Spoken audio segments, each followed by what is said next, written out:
Leak मामला तो आपको याद ही होगा, जिसने हजारों लाखों बच्चों के सपनों को जलाकर खाक कर दिया था। जी हाँ, इस नीट पेपर लीक कांड की वजह से कई सारे सपने टूट गए थे और इसी कांड को एक बार फिर से चर्चा में ला दिया गया है। एक बार फिर से ये सुर्खियों में आ चुका है। इसी के बारे में जानकारी हम जरा आपको विस्तार से देते हैं, लेकिन उससे पहले नमस्कार, न्यूज़ फॉर नेशन देख रहे हैं आप और मैं हूं सानिया आपके साथ।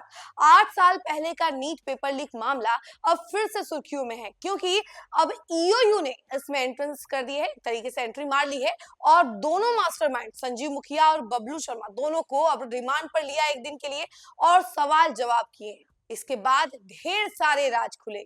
क्या है वो राज, इसके बारे में जानकारी हम जरा आपको विस्तार से देते हैं। 8 वर्ष पुराने नीट पेपर लीक कांड में एक बार फिर हलचल तेज हो गई है। आर्थिक अपराध इकाई यानी कि ईओयू ने इस हाई प्रोफाइल केस के 2 कुख्यात आरोपितों मास्टरमाइंड संजीव मुखिया और उसके खास साथी बबलू शर्मा को एक दिन के रिमांड पर लेकर गहन पूछताछ की। इस दौरान दोनों ने बिहार में हुए पेपर लीक के तारों को लेकर कई अहम राज खोले, जिससे जांच एजेंसी को आगे की कार्रवाई के लिए बड़े सुराग मिले हैं। सूत्र बताते हैं कि आर्थिक अपराध इकाई की इस पूछताछ ने मामले की परतें फिर से उधेड़ दी है। माना जा रहा है कि जल्द ही अन्य आरोपितों पर बड़ी और निर्णायक कार्रवाई हो सकती है। यह वही मामला है जिसमें पत्रकार नगर थाना में वर्ष 2017 में 2 अलग-अलग एफआईआर दर्ज हुई थी।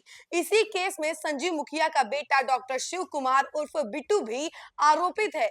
याद दिला दे कि उस समय डॉक्टर शिव को पुलिस ने पकड़ा था जब वह दूसरे राज्य से नीट प्रश्न पत्र लेकर आ रही कार में बैठा मिला था, जबकि संजीव मुखिया और बबलू शर्मा मौके से फरार हो गए थे।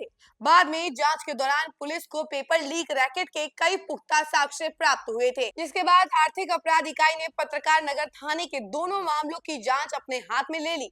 रिमांड के दौरान आर्थिक अपराध इकाई ने दोनों आरोपितों से यह समझने की कोशिश की कि प्रश्न पत्र कहां से लाया गया, किस चैनल से यह बिहार में फैला, किन लोगों की भूमिका तय थी, इस गैंग की फंडिंग और नेटवर्क कैसे ऑपरेट करता था।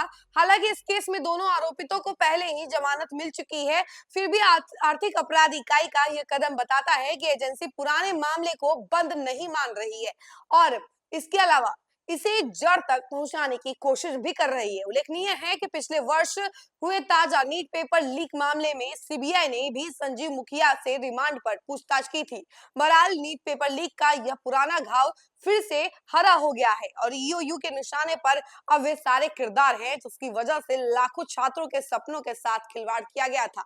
तो देखा आपने कि किस तरीके से ईओयू ने एक दिन के रिमांड पर इन दोनों आरोपितों को ले लिया, उसके बाद इनसे पूछताछ की गई, कई सारे राज खोले इन्होंने और इससे ये बात पता चलती है कि ईओयू जो है इस केस को अब बंद नहीं मान रही है। भले ही 8 साल पुराना केस है, लेकिन हाँ, ईओयू की नजर में अभी भी ये ताजा है, क्योंकि इस कांड की वजह से कई सारे बच्चों के सपने जो हैं टूट गए थे, मिट्टी में मिल गए थे, जिसकी वजह से अब ईओयू ने ये डिसाइड किया है कि अब इनसे एक-एक करके जो है पूरी जानकारी लेंगे और जो भी राज है उन सब पर से पर्दाफाश करेंगे।